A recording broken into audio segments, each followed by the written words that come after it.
여러분 안녕하십니까. 경제현장 오늘 고항철입니다. 블랙 먼데이를 연상케 하는 검은 수요일입니다.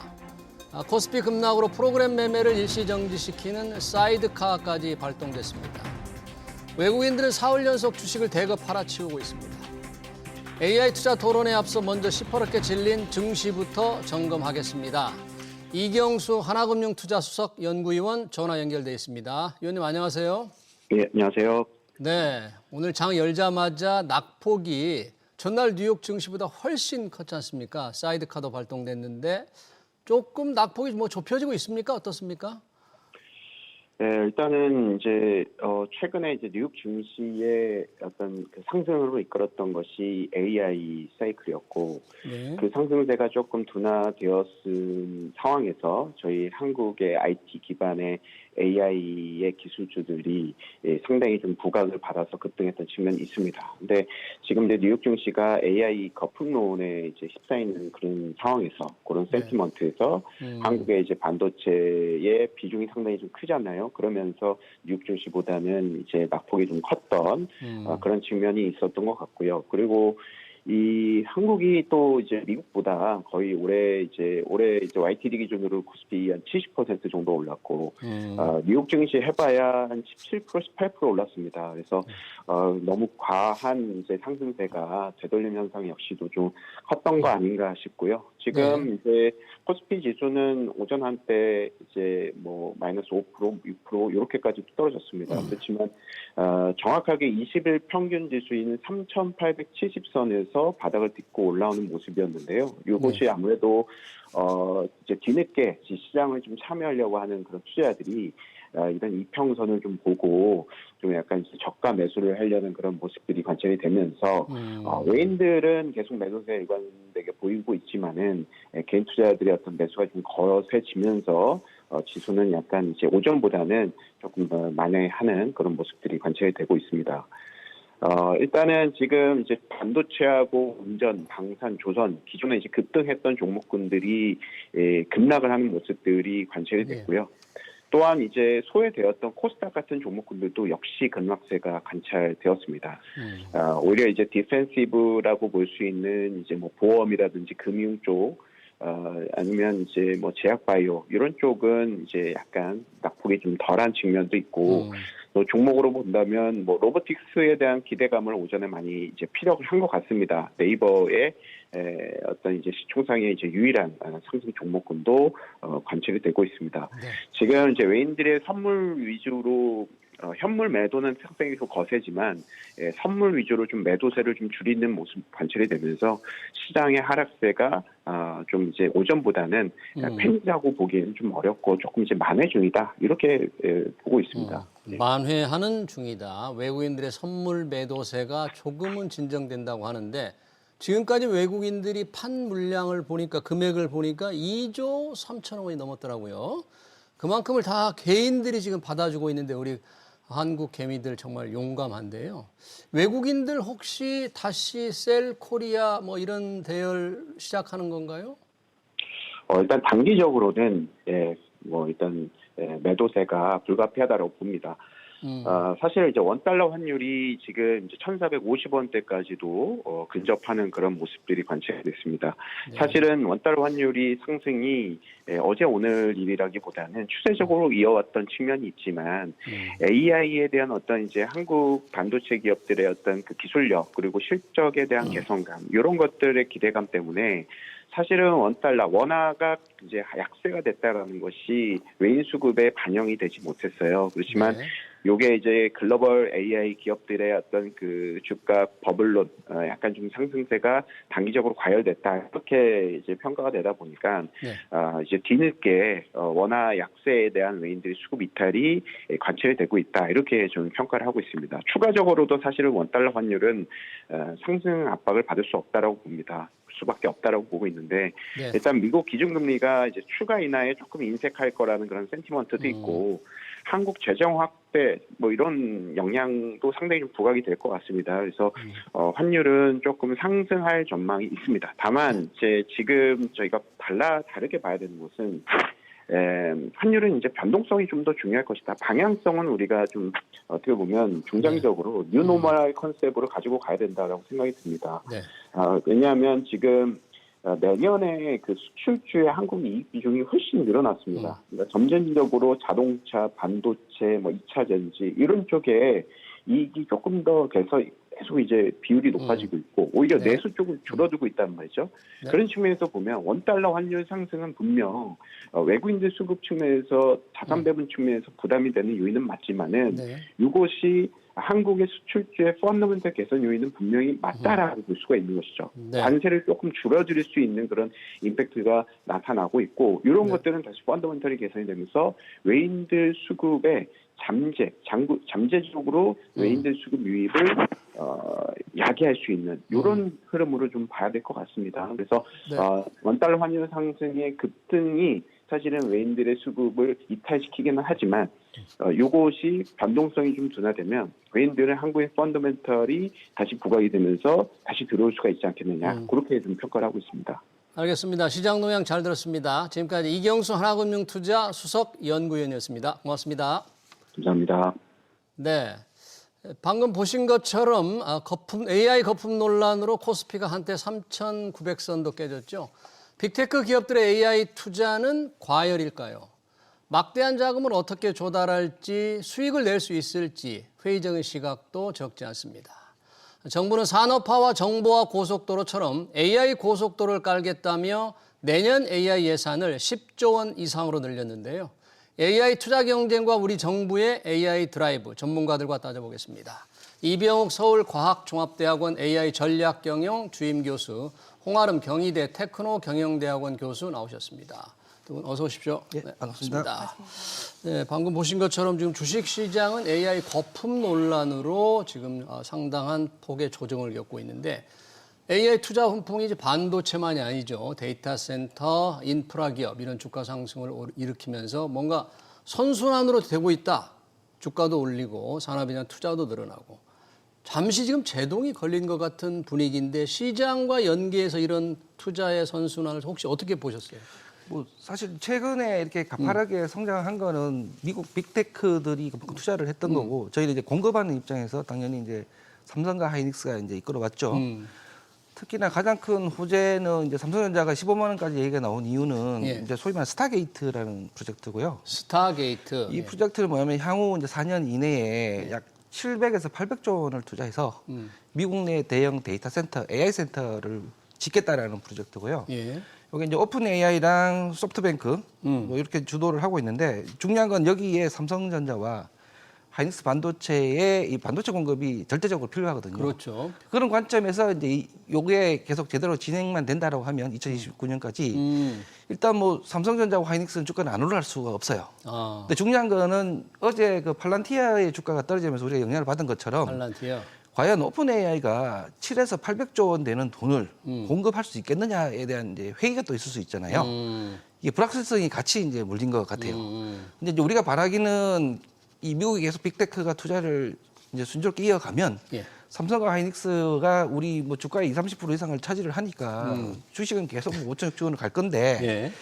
이 불확실성이 언제쯤 그칠 것이냐. 과연 그동안은 어쨌든 이 오픈 AI가 잘 이제 이끌어왔고 그래서 이번에 오라클까지 같이 참여했거든요. 그러니까 소프트뱅크, 오라클, 오픈 AI가 자금 조달을 계속 잘 해줄 거를 기대를 하면서 이 스타게이트만 잘 진행된다라고 하면 저희로서는 계속해서 호재가 좀 있는 셈이죠. 다만 언제라도 이 거품론 때문에 실적을 오픈 AI가 제대로 보여주지 않으면 이 스타게이트 자체가 또 이제 무너질 가능성은 있으니까 말 그대로 양기 속이라고 볼 수 있을 것 같아요. 자, 안개 속이다. 그 관련해서 우리 반도체 주가도 밀접한 영향을 받을 수 있는 중요한 키 멤버가 지금 오픈 AI네요. 말씀하신 걸 보니까. 샘 올트만 이끌고 있는 오픈 AI, 챗 GPT 열풍을 일으키면서 인공지능 열풍을 이끌어왔는데 오픈 AI가 AI에 투자하는 빅테크도 많고 또 오픈 AI가 투자하기도 하고 이 여러 가지 협력 파트너도 맺고 있지 않습니까? 이게 조금 시청자들이 보기에는 좀 선명하지가 않은 것 같아요. 지금 오픈 AI가 정확하게 뭐를 어떻게 하는지, 어느 기업들과 투자 협력 맺고 있는지 이런 걸 조금 쉽게 좀 설명해 줄 수 있습니까? 사실 오픈 AI를 둘러싸고 우리가 스파게티식 구조라는 얘기를 하는데요. 스파게티. 구조. 예.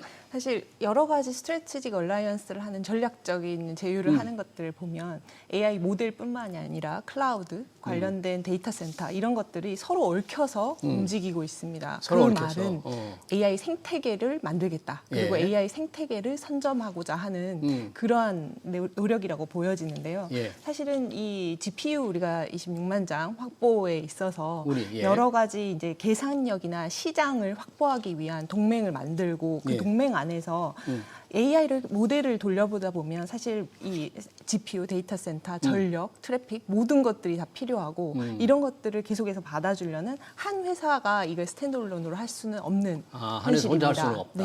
네. 예. 그렇기 때문에 오픈 AI가 실제 적자 계속 오랫동안 적자였고 흑자 한번 못 냈어요? 네. 그리고 이 지금의 시기는 어떻게 하면 업계 표준을 선점하려고 노력하느냐 그런 시기로 봐주시면 더 좋을 것 같습니다. 그래서 예. 업계 표준을 선점하게 된다면 오픈 AI가 지금 하려고 하는 여러 가지 전략적 투자들이 시설 설비 투자에서 머무르지 않고 실제 표준을 잡는 쪽이 시장을 선도하고 리드한다는 그러한 시그널이 될 것 같습니다. 네, 지금 오픈 AI와 여러 빅테크 기업들 간의 연결 구조를 뭐 스파게티처럼 이렇게 복잡하게 얽혀 있다 그런 거잖아요. 네, 맞습니다. 그 얽힌 게 잘 돌아가면 괜찮은데 어느 한 군데에서만 딱 끊어진다면 그러면 우리 삼성전자나 SK 하이닉스까지 길게 파장이 올 수 있는데 그래서 일부 언론에서는 오픈 AI를 둘러싼 투자를 뭐 금융 연극이다 이런 정도로 표현하는데 어디에 이 문제 고리가 혹시 위태로운 고리가 뭡니까? 결국에는 투자받았다는 게 호재가 돼서 그쪽에 주가가 상승하게 되고 예. 상승한 주가 여력만큼 또 투자를 하게 되는 구조가 되잖아요. 근데 과거에 이제 우리가 버블이 일어났을 때도 예. 외부 투자가 들어온 거지 예. 투자받은 자가 또 투자 한 자를 투자하는 형의 형태는 사실 사이클은 없었지 않습니까? 서로 순환하는 거예요, 이렇게? 사실 그 순환이 지금 많이 키워온 건데 예. 이게 과연 건전한 순환이냐 아니면 갑자기 버블로 꺼질 거냐가 결국에는 실적을 보여주느냐에 달려 있는데 실적을 보여. 이게 너무 느리죠. 지금 왜냐하면 지금 오픈 AI를 비롯해 대부분이 과금을 되게 비싸게 하고 있는데도 불구하고 여전히 적자란 말이에요. 그러면서 경쟁은 점점 좀 심화되고 예. 그런데 지금 기술 수준이 이미 포화가 돼서 그다음 기술 수준까지 올라갈지 말지에 대해서 좀 의견이 분분한데 여기서 하나 또 브레이크스루를 못하면 예. 이제 추가 유입자가 급격하게 줄어들고 특히 한국 같은 경우에는 지금 오픈 AI를 이용하는 사람이 급격하게 줄었어요. 추가 이용자가. 많이 줄었어요? 추가 이용자. 유료 가입자? 예. 실제로 그래요? 예. 오. 이게 더뎌졌다는 거는 이제 새로운 사람을 유입하려면 기존에 이 기능에 만족 못했던 사람들을 만족시킬 만한 뭔가 브레이크스루가 나야 되는데 컴퓨팅 능력을 더 대폭 확대하면 되는 거죠, 그러면. 그렇죠. 그러니까 얘가 가지고 있는 현재 능력이 이미 이 능력만으로 만족하시는 분이 이용하고 계시는데 그동안 이용 안 하셨던 분까지 만족시키기 위해서는 한 번 더 이게 브레이크스루가 필요한데 예. 과연 그게 가능할 거냐에 대한 회의도 있어요. 왜냐하면 기술이라는 게 한꺼번에 성장한 게 아니라 계단으로 성장하는데 예. 이미 하나의 계단에 와 있지 않느냐. 뭐 이런 좀 분석도 많거든요. 그건 좀 두고 봐야 될 것 같습니다. 야, 이 두고 봐야 된다니까 투자자들로서는 조금 불안해집니다. 이게 지속적으로 갈 수 있는지. 올라갈 땐 또 계단이니까요. 빅테크의 투자 규모가 뭐 어마어마하다는데 올해 내년 전반적으로 이런 부분에 인공지능 분야에 대한 투자가 뭐 어느 정도로 지금 예상이 되고 있나요? 빅테크 기업들은? 사실 이 AI 기업들을 중심으로 하는 그런 케이펙스 지수들을 보면 우리가 예. 설비 투자가 먼저 일어나고 있기 때문에 그 케이펙스로 인해서 실제 그것들이 생산성을 높이고 효율성을 가지고 있어 서비스를 만들어내고 다시 투자로 이어지는 그러한 구조라고 보여지고 예. 기존에 우리가 인터넷 버블 때도 똑같은 것들을 경험을 했지 않습니까? 그래서 그때 사실은 새로 이제 우리가 통신 시설을 깔던 시기에 우리가 여러 가지 비즈니스 모델이 검증 안 됐어도 일단 해보자. 일단 해보자. 그러한 것들로 굉장히 그 시기에 지금의 그것을 좀 오마주해서 보자면 지금의 AI는 거기에 서비스를 깔자라는 의미입니다. 아까 이제 사용자가 줄었다고 말씀하셨는데 실제로 트래픽 수는 훨씬 더 늘었고 기존의 유저들이 훨씬 더 많은 양의 한 50배 이상의 양을 쓰고 있습니다. 유료 가입자들이. 그래서 인프라와 데이터가 깔려 있고 이제 어디에다 AI를 얹어서 실제 비즈니스 모델로 부가가치를 창출하는 수출하느냐의 경쟁에 놓여지게 됐는데요. 예. 기존의 이제 광고나 검색 시장에서의 수익은 굉장히 단기적입니다. 바로 서비스를 만들면 수익으로 이어지는 그런 구조라고 한다면 예. 이제 이런 자동화나 물류나 제조나 로봇이나 이런 부분에서는 이제 장기적인 관점으로 봐야 합니다.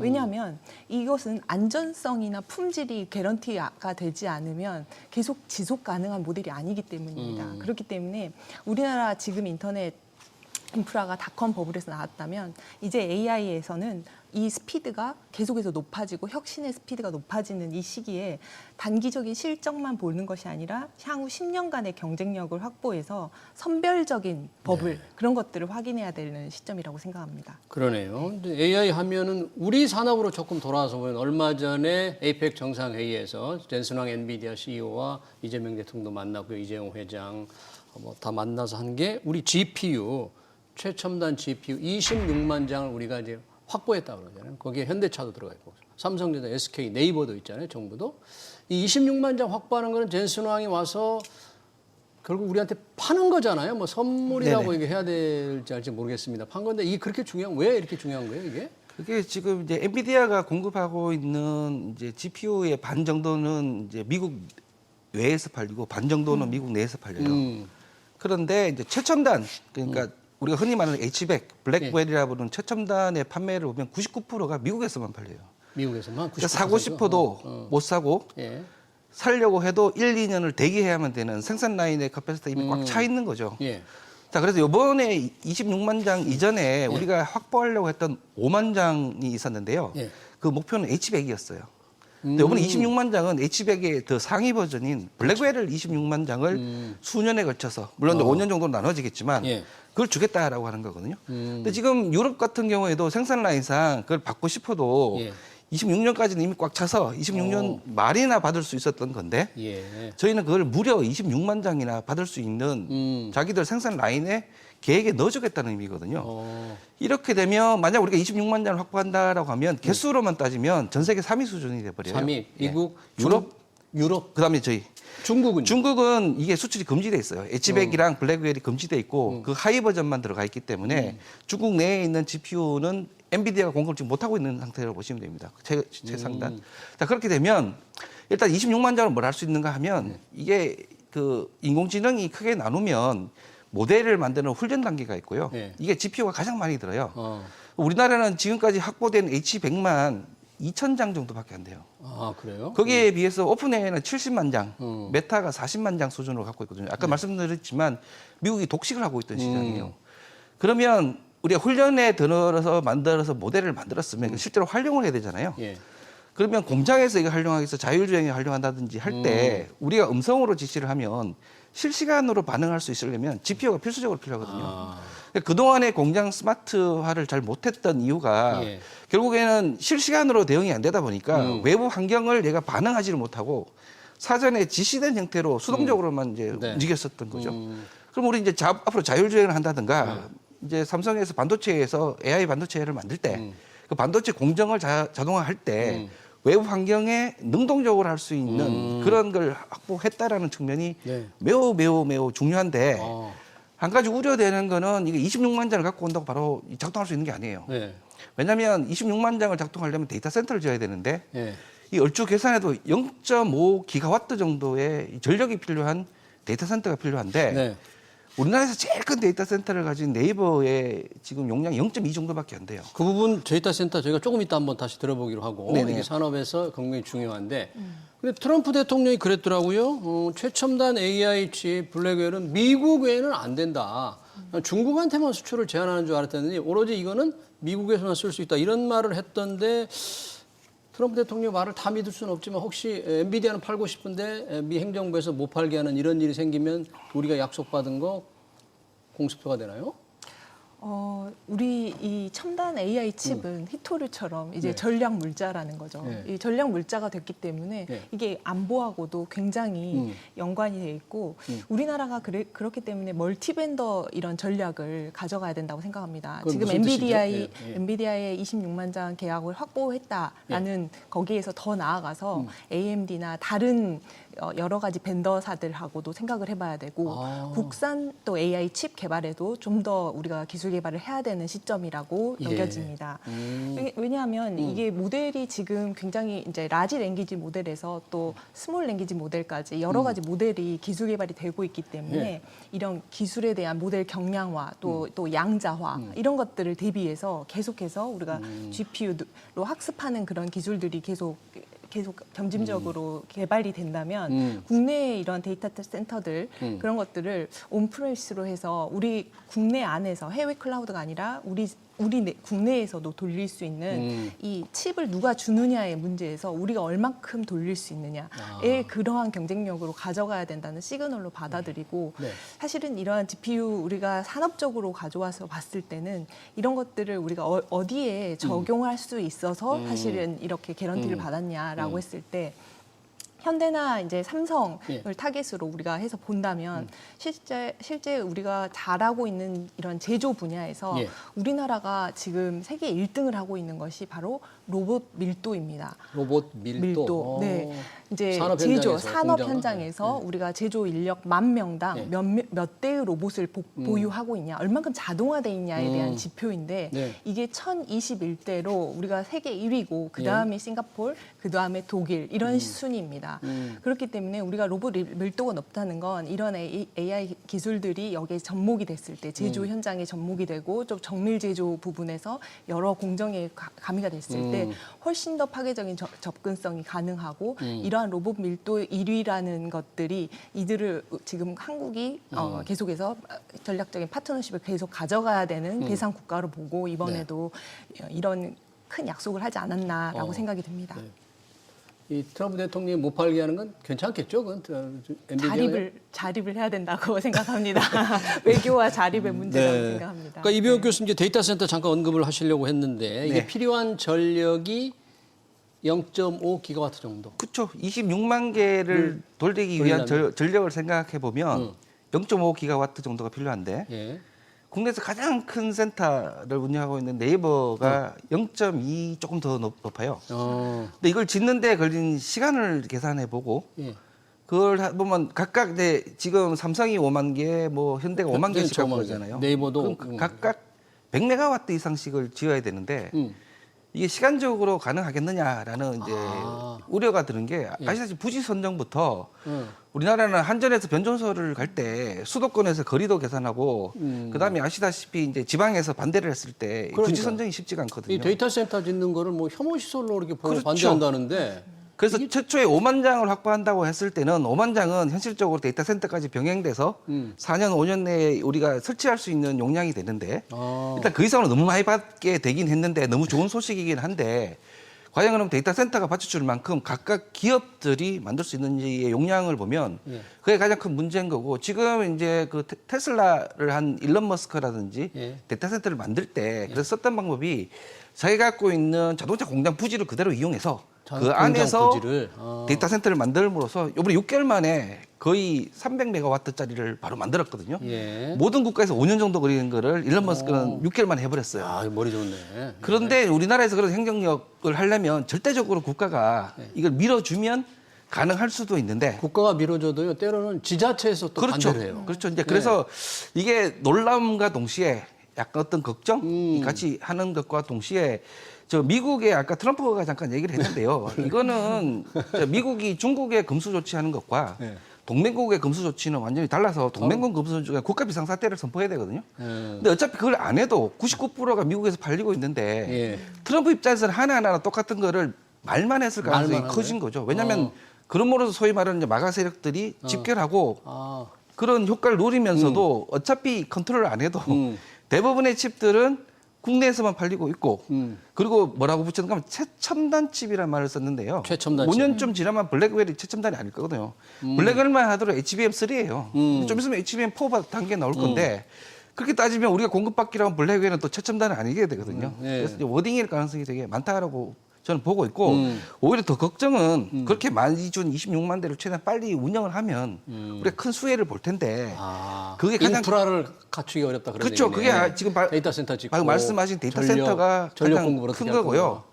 그래서 이 전력을 갖고 오는 것도 힘들고 부지 선정에서 많은 어려움이 있고 그다음에 거쳐야 될 아까 말씀 지자체부터 행정 이게 되게 많아서 이걸 턴키로 국가에서 어떤 강력한 주도를 가지고 많이 해결해 준다라고 하면 기간 내에 26만 대가 풀로 가동한다라고 하면 저희로서는 큰 변형이 생기겠죠. 네.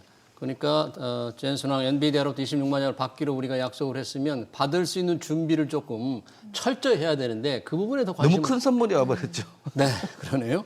관련해서 우리가 아까 잠깐 교수님께서 언급을 해주셨는데 우리 이제 피지컬 AI에 우리가 좀 강점을 가질 수 있다. 네. 이 AI가 이제 물리적 기기에서 이제 작동하는 거잖아요. 로봇, 자율주행차. 어느 정도 경쟁력이 있습니까? 우리가 피지컬 AI 분야에서. 이제 피지컬 AI의 경쟁력이라고 한다면 예. 우리가 지금 삼성이 지금 GPU 계약을 맺으면서 AI 팩토리를 하겠다라고 이제 선언을 합니다. 예. 기존에 이제 스마트 팩토리 4레벨, 5레벨하고 달리 AI 팩토리가 되면 이제 불량률 몇 퍼센트 줄이고 이런 개념이 아니라 공정의 프로세스 전체, 산업의 운영 체계 전체가 사실 재편되는 수준의 그러한 변화가 일어납니다. 특히나 우리가 현대차가 지금 보스턴 다이너믹스 인수해서 예. 지금 여러 가지 로봇 기술들을 그렇죠. 보이고 있는데 이게 4족, 2족 보행 로봇 또는 물류 또 자율주행까지 계속해서 확장되고 있고 이런 것들이 이제 두산이나 이런 기업들이 지금 협동 로봇 이런 것들을 하고 있습니다. 예.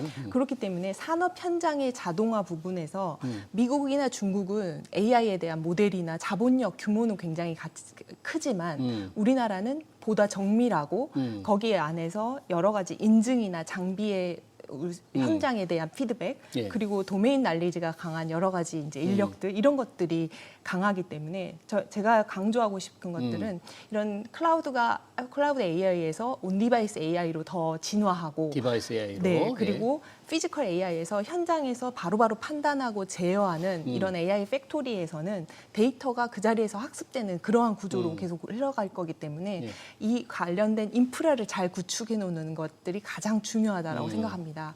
그래서 아까 잠깐 나왔던 데이터 센터 얘기도 잠깐 돌아가자면 우리가 1만 GPU를 가지고 돌리는 게 거의 중소도시급의 그런 전력이 요구됩니다. 예. 따라서 여러 가지 지금의 현재에서 우리가 여러 가지 생각해 볼 수 있는 여러 친환경이나 상생 모델, ESS 장비나 이런 것들로만 우리가 생각을 하게 된다면 AI가 사실은 스테이블하지 않다라고 생각합니다. 그래서 지금은 우리가 SMR 같은 예. 그러한 기술들의 더 기술 개발을 더 앞당기기 위해서 더 기술 개발과 기술 연구소 많은 노력을 해야 될 시점이라고 SMR 봅니다. 소형 모듈 원자료. 네, 원자로. 그래서 우리가 지금 세계 1위인 그런 원전 기술을 네. 바탕으로 하는 SMR 기술 같은 것들이 있으면 네. 기존에 있는 안전성 그리고 이제 기존에 우리가 재생에너지로 갖고 있는 여러 가지 이제 그 단점들, 출력 변동성이 있다는 이런 것들을 예. SMR 기술로 지역이 분산화되고 좀 더 이런 이슈들을 가지고 롱텀에서 인프라를 준비할 수 있지 예. 않을까라고 생각됩니다. 지금 전력 상당히 데이터 센터를 확장하면 할수록 전력의 안정적인 공급이 중요한 그 관련해서 SMR 소형 모듈 원자로를 말씀을 하셨는데 이 부분이 새 정부에서 적극적인 예산 지원이 조금 안 되는 것처럼 보이는데요. 뭐 현재로서는 민간 단계에서 오히려 이제 미국 정부가 지원하는 여러 가지 프로젝트에 거기 파트너십을 맺은 이제 파트너십을? 이 우리 민간 단체가 되게 많고요. 네. 이게 아시다시피 공급망 사슬을 보면 단순히 AI 칩 하나를 공급하기 위해서는 아까 말씀드린 데이터 센터를 지어야 되고 데이터 센터를 지으려면 전력을 공급해야 되는데 전력이라는 게 어차피 결국은 열을 발생시켜서 이 열로 이제 히터를 위해서 터빈을 돌리는 거거든요. 네. 그럼 또 터빈을 생산하는 게 우리나라 국내 그러니까 세계 최고 수준이에요. 터빈? 예. 오. 그게 이제 효성이고. 예. 근데 이게 계속 맞물려 있다 보니까 그러니까 이 AI 시기가 활짝 피면서 관련 데이터 산업, 전력 관련 이런 기업들이 지금 수혜를 많이 받고 그렇죠. 있는 거예요. 그다음에 이제 제조업까지 물려서 이게 같이 큰 공급 사슬망이 돼서 매우 큰 프로젝트인데 방금 앵커께서 지적하셨듯이 모든 게 이 두뇌에만 너무 집중이 돼 있고 이 이제 몸이 튼튼해야 이 머리를 지탱을 하는데 네. 아직은 좀 이제 시기상조를 할 수도 있죠. 왜냐하면 이 5만 대를 기준으로 했을 때 우리의 그 국가 플랜이 있다가 지금 26만 대 왔을 때 플랜 좀 이게 달라져야 되고. 26만 개 GPU라는 게 어마어마한 규모군요. 거기다가 미국은 지금 사활을 걸고 SMR의 사활을 걸고 있어요. 이게 기가와트급으로 돌리기 위해서는 SRAM이 절대적으로 필요한데 미국이 이 갖추고 있는 못 갖추고 있는 여러 가지 절대적인 기술을 우리 국내의 원자력 기술 다 가지고 있거든요. 근데 민간에서는 활발히 파트너십이 돼서 그쪽 SMR 만드는데 참여하고 있고 미국 정부의 돈을 받아가면서 프로젝트를 하고 있는 이제 마당이니 우리도 이제 이쪽에 집중적으로 투자를 해야 될 때가 된 거죠. 네. 이 GPU 26만 장을 확보해서 AI 시대를 준비한다고 하니까 아무리 우리가 AI 투자를 많이 한다고 해도 이걸 연구하고 이끌고 갈 인재가 없다. 그래서 유능한 인력들이 해외로 많이 간다. 이제 대학에 두 분이 계시니까 대학 교수들, 대학 학생들이 많이 빠져나가는데 이제 GPU 이렇게 확보하게 되면 조금 빠져나가지 않고 좀 투자할 수 있는, 공부할 수 있는 여력이 좀 될까요? 어떻게 보세요, 교수님? 네. 인재가 없잖아요, 우리. 네, 너무 중요한 말씀을 해주셨는데 지금의 이 100년에 올까 말까 하는 혁신의 웨이브를 계속해서 롱텀으로 끌고 갈 것들은 인재다라고 생각합니다. 그런 인프라를 다룰 인재도 필요하고 실제로 AI 모델을 학습하고 이러한 AI 알고리즘을 실제 구현하는 인재들도 필요합니다. 사관생도처럼 키워야겠죠. 그런데 도메인 난리지를 갖고 있는 사람들이 우리나라처럼 제조나 금융이나 의료나 산업 환경 분야에서 도메인 난리지가 여러 가지 디지털화 되어 있는 부분이 강점인 것들을 최대한 살려서 버티컬 AI를 잘할 수 있는 그런 도메인 난리지를 갖고 있는 사람들을 더 교육해야 되는 부분이 실제 굉장히 더 중요하다라는 말씀을 좀 드리고 싶습니다. 그런 부분에도 조금 내년에 확보한 예산을 듬뿍 쏟아서 인재 양성에 좀 많은 돈을 지원해 볼 수 있기를 기대하겠습니다. AI 열풍 그리고 우리 정부의 AI 전략까지 관련 토론을 여기서 마쳐야 될 것 같습니다. 지금까지 이병욱 서울과학종합대학원 AI 전략경영 주임 교수, 홍아름 경희대 테크노경영대학원 교수였습니다. 고맙습니다.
네, 약물 하나로 전신 자가 면역 질환을 치료할 수 있는 길이 열리고 있습니다. 현대 ADM 바이오가 최근 미국에서 발표한 페니트리움이 그 가능성을 보여줬는데요. 류마티스 관절염, 다발성 경화증, 피부 건선, 크론병 등을 대상으로 치료제 개발이 진행되고 있죠. 자세한 이야기 조원동 현대 ADM 바이오 회장 직접 모시고 얘기 들어보겠습니다. 조원동 회장은 정통 경제관료 출신으로 청와대 경제수석까지 지낸 뒤 경영자로 변신했습니다. 회장님 어서 오십시오. 네, 감사합니다. 얼마 전 미국 암연구학회죠. 미국 국립암연구소, 유럽 암연구소들과 함께 보스턴에서 국제 암학술 대행사를 가졌는데 이 현대 ADM 바이오도 참석했어요. 네, 어떤 그렇습니다. 행사예요, 이게? 예, 그 항암 치료가 굉장히 그 시장이 커서 자체 학술 단체가 있습니다. 네. 그 단체가 이제 하는 그 연례 행사가 있는데 그 중에 하나입니다. 그 중에 하나인데 이 보스턴 행사는 조금 이제 연구에 더 치중을 합니다. 아직 임상에 가지 않고 연구에 비임상 동물 실험이나 이런 거를 중심으로 한 비임상 실험 데이터를 발표를 하고 그거에 대해서 기초 연구에 더 관심이 있는 거죠. 네. 어떤 기업들이 주로 참여했나요? 뭐 많은 기업들이 참여를 했고요. 그러니까 소위 이제 파이프라인이라고 그러잖아요. 제약회사들이. 그러니까 제약회사들의 파이프라인 중에서 아직 임상에 도달하지는 않았지만 그러나 비임상으로서 굉장히 좀 유망하다 하는 것들을 기전을 서로 발표하고 정보를 교환하는 그러한 행사입니다. 네. 아무래도 암 치료 시장이 이제 제약 시장에서는 가장 큰 것 같은데 이제 글로벌 암 치료 시장은 좀 어느 정도 규모일까요? 예. 전체 제약 시장의 규모를 한 1조 6천억 달러라고 추산하고 있습니다. 근데 그 중에서 항암제 시장이 그 단위 시장으로는 제일 큽니다. 한 2,500불에서 3천억 불. 우리나라 시장도 좀 크고 있는데 이게 보면은 전체 시장 비중이 따지면은 한 15에서 18% 정도 된다고 봐야 되겠죠. 그런데 그 증가 속도가 제약 시장 전체 글로벌 늘어나는 것보다 더 빠르게 늘어납니다. 항암제 시장이 훨씬 빨리 늘어난다. 한 2, 3%포인트 좀 빠르게 늘어나고 있습니다. 그만큼 빠르게 성장하는 분야라고 보고 있습니다. 네. 우리 기업들의 참여 현황이라든지 방식은 좀 어떻게 되고 있습니까? 우리 업체들도 이 항암 치료 시장에 굉장히 많이 참여를 하고 있고요. 많은 기업들이. 그런데 이제 아직 신약까지 간 단계는 아니고요. 임상 이제 들어가고 있고 뭐 이런데 이번에도 저희는 뭐 부스까지 차리고 했지만 그냥 참석해가지고 포스터만 발표하고 하는 그런 기업들도 한두 개 있었습니다. 그렇군요. 지금 글로벌 제약사들이 이제 새로운 암 치료제를 개발하잖아요. 이런 어떤 트렌드, 최근 변화가 좀 있습니까? 최근 트렌드를 어떻게 봐야 될까요? 그런데 이제 보시면 사실 저희가 항암 치료제를 개발한다고 하는 회사거든요. 그런데 좀 생뚱맞게 자가 면역성 치료제. 그러니까요. 제가 그렇게 소개를 했는데 자가 면역 질환 치료할 수 있는 길을. 그래서 항암방해에서 자가 면역증을 이렇게 그 얘기를 하면 조금 생뚱맞지 않겠어요? 근데 사실은요, 이게 올해 노벨상 주제입니다. 노벨 의학상. 노벨 의학상 주제가요? 뭐였다고요? 자가 면역 질환? 자가 면역 질환으로 자가 면역 질환을 기전을 밝힌 거다라고 그래가지고서 세 분의 수상자를 드렸는데요. 이게 이제 그 제일 이 중에서 중심이 되는 분이 사카구치 시몬 교수라고 지금은 이제 미국에 있지만은 교토대 출신입니다. 교토대. 근데 이분이 처음에 저기를 하는데 보통 면역 체계는 면역을 조절하는 기능은 그 골수나 아니면 흉선이나 이런 어떤 중앙신경계에서 조절이 일어난다고 그랬어요. 그런데 이분이 밝혀라는 거는 흉선을 제거한 쥐에서 자가 면역증이 발생한 거예요. 흉선을 제거했는데. 그러면은 그 주류 학설에 의하면은 그러면은 자가 면역증이 발달하지 말아야 될 거 아닙니까? 자가 면역증이라고 하는 거는 그 면역 세포가 이상 반응을 보이는 건데 그거를 조절하는 경우는 중앙신경계에 있었다고 생각을 하는데 말초 그 중앙신경계 일부인 흉선을 제거를 한 뒤에서 자가 면역증이 발생을 했어요. 그래서 이분은 결국 뭐냐면은 그 면역 세포를 T세포라고 제일 중요한 게 T세포라고 그러잖아요. T세포를 조절하는 기능이 말초 신경계에도 있다. 말초 신경계에 있다. 이게 굉장히 혁신적인 발견인가요? 그렇죠. 그래서 그걸 갖다가 T 레귤레이터라고 그래서 T렉이라고 부릅니다. T렉. 그래서 이제 결국은 이 T렉이 이상 반응을 일으키는 거거든요. 이상 반응을 일으키는데 그 이상 반응을 일으키는 유전인자를 찾아냈어요. 이분이 찾아낸 건 아니고 다른 두 분이 한 분은 동물에서 찾아냈고 한 분은 인체에서 찾아냈어요. 그래서 이 세 사람이 이번 노벨 의학상을 받게 된 겁니다.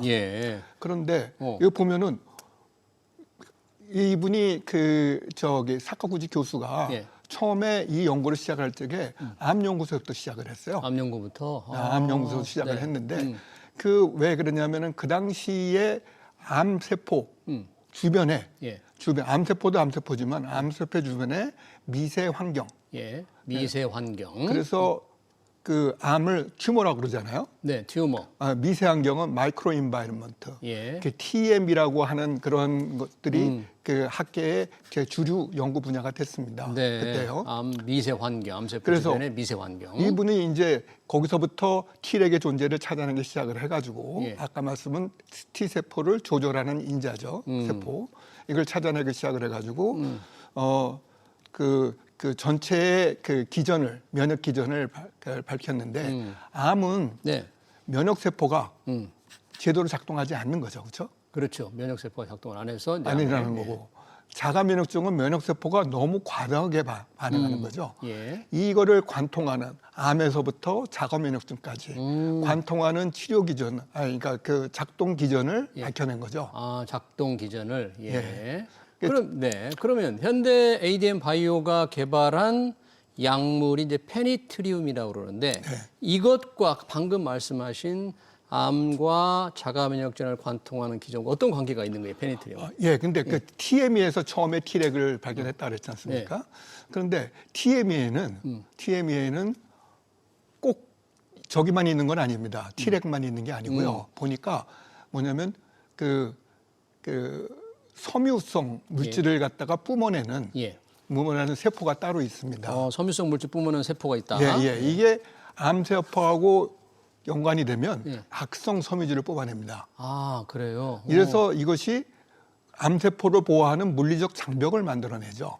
그러면 암 치료를 위해서 뭔 약물을 써도 요놈들 때문에 안 된다는 치료가 그렇죠. 안 된다는 얘기네? 방어벽이 있어서 못 들어가는 겁니다. 아, 약물이 반복 치료를 하게 되니까 이제 암을 치료하다가 조금 반복 치료를 하면은 이게 잘 안 된다. 아, 그런 잘안 분들 된다. 많아요. 그렇죠? 그래서 암 치료 효과가 좀 떨어지고 안 된다는 거죠. 예, 그래서 그런 부분들이 그러면 암세포 자체가 유전인자가 바뀌었을 수도 있지만 그보다는 암세포 주변에 장벽이 이렇게 쳐지면 암에 접근을 못 하잖아요. 그러네요. 그렇죠?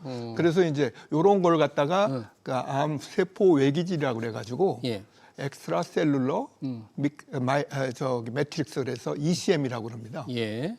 저희는 이 ECM을 연화시켜주는 그런 기능을 합니다. 암 치료를 못하게 만든 그 장벽을 약하게 만드는 거예요. 예. 그리고 그 다음에 그런 ECM을 뿜어내주는 그러한 세포들을 갖다가 선택적으로 제거를 해줍니다.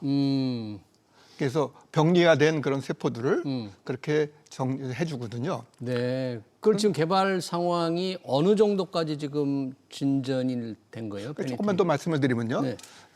드리면은 그래서 이 TME 환경에서 아까 말씀드린 T렉이 차지하는 부분은 질량적으로 봐서는 한 1%에서 10%고요.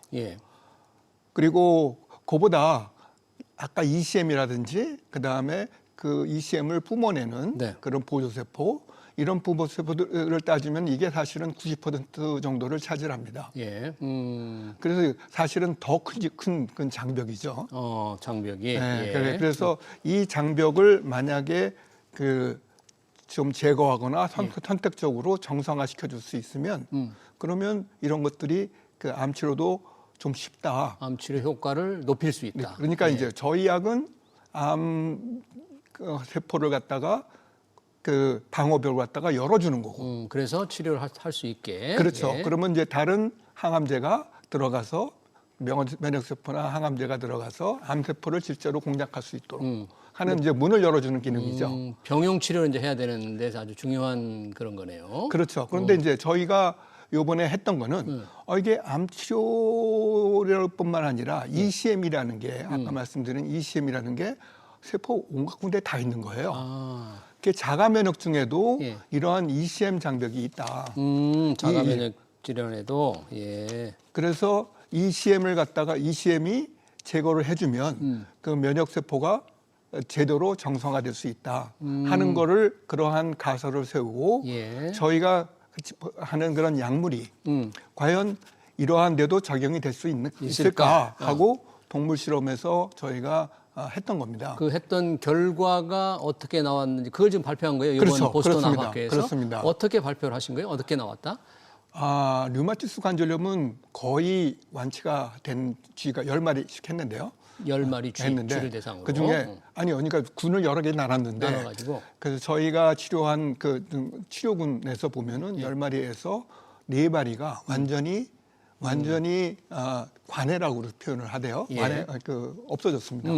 없어졌고 정상으로 회복이 됐고 나머지 6마리에도 상당한 부분이 정상 완화 효과가 있었습니다. 근데 이런 것뿐만 아니라 류마티스 관절염뿐만 아니라 뭐 머리의 신경계를 따르는 그런 MS 다중 경화증, 다발성 경화증, 다발성 경화증 이런 데도 그렇고 또 소장 그 장기에 그 작용하는 크론병, 크론병, 건선이라고 이제 피부에, 피부병 예. 이러한 다른 종류의 그 자가면역 증진환에도 정부가 상당한 효과를 보였습니다. 그 결과를 이번 보스턴 암학교에서 네. 발표를 했는데 그러면 앞으로 개발 계획은 이제 일부 실험 결과는 좋게 나왔다고 하지만 앞으로 개발 계획은 어떻게 할 생각이세요? 그래서 이제 이거는 사실은 이제 동물 실험에서 한 거고요. 예.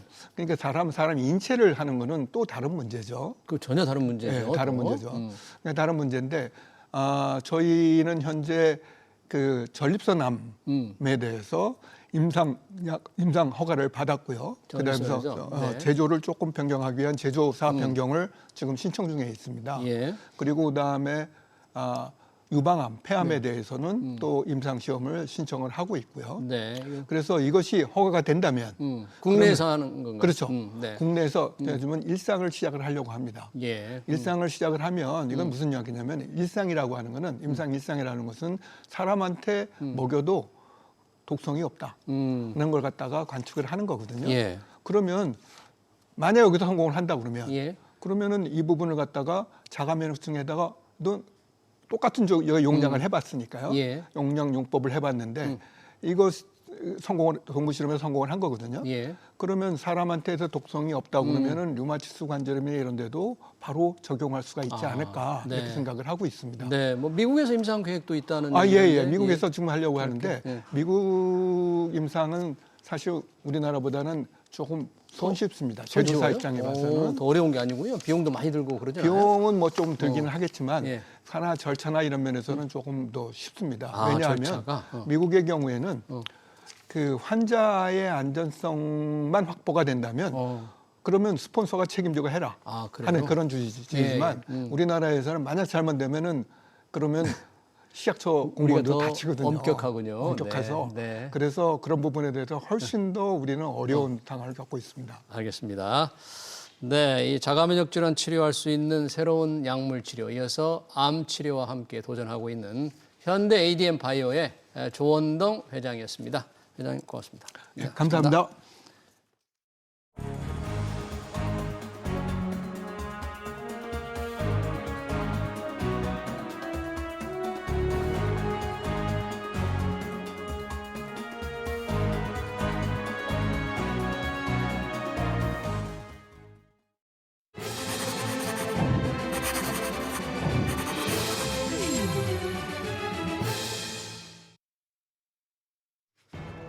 AI 거품론이 수시로 나옵니다. 투자 가열 우려가 끊이지 않는데요.